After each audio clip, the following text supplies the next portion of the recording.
2 ضرب در 2 نه راحت باشی بلند بگو همه بشنوی خصوصیه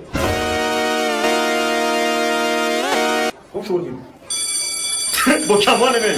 زنگ خورد بشین سر جات کلاس تمام نشده آقا اجازه زنگ خورده زنگ مهم نیست ادامه میدیم 2 سلام آقا دیر اومدی نمیتونی بری سر کلاس آقا ببخشید خونمون دوره به من چه 10 دقیقه است که زنگ خورده زنگ مهم نیست